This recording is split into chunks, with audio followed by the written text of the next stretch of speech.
எல்லாருக்கும் வணக்கம். என் பெயர் சந்தியா. இப்போ நடந்த 10ஆம் வகுப்பு பொதுத் தேர்வில் நான் 499 மதிப்பெண் எடுத்திருக்கேன். அதில் நான் மாநில அளவில் முதலிடம்ன்றது நான் நினைக்கல. ஆனால் நான் தமிழில் 99 மார்க்கு மற்ற 4 சப்ஜெக்ட்லேயும் சென்டம். என்னோட அம்மா ஹோம் மேக்கர், என்னோட அப்பா ஃபார்மர். என்னோட அம்மா பேர் ரஷ்யா, என் அப்பா பேர் அன்பழகன். நான் இவ்வளோ மார்க் வரும் நிஜமாகவே நினச்சி பார்க்கல. ஆனால் நான் நிஜமாக படித்தேன், உண்மையாக படித்தேன். எனக்கு தெரிஞ்ச அளவுக்கு நான் படித்தேன். அதனால தான் எனக்கு இந்த மார்க்கு. எல்லாருமே என்னை சப்போர்ட் பண்ணாங்க. அதனால நான் இவ்வளோ மதிப்பெண் எடுத்திருக்கேன். எல்லாருக்கும் நன்றி. வாழ்த்துன எல்லாருக்கும் நன்றி. என்னோட பேர் ரஷ்யா. நாங்கள் விவசாய குடும்பத்தில் தான் இருக்கோம். இங்கே பாப்பாங்க பார்த்தீங்கன்னா 2 பேருமே ஃபஸ்ட்லேருந்து இங்கே இந்த ஸ்கூலில் தான் படிச்சுட்டு இருக்காங்க. நாங்கள் விவசாய குடும்பத்தில் தான் படிச்சிருக்கோம். ஃபஸ்ட்லேருந்து ஓரளவுக்கு படிச்சுட்டு தான் இருப்பாங்க. ரொம்ப சப்போர்ட்டிவாக நாங்களும் இருந்தோம். அவங்களோட சாருங்க எல்லாருமே அவங்களுக்கு வேணுன்ற அளவுக்கு சப்போர்ட் பண்ணாங்க. அவங்க சப்போர்ட்டிவ்னால தான் இன்றைக்கி அந்த அளவுக்கு மார்க் வாங்கியிருக்கா.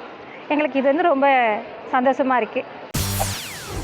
செய்திகளை உடனுக்குடன் தெரிந்து கொள்ள உடனே சப்ஸ்கிரைப் பண்ணுங்க.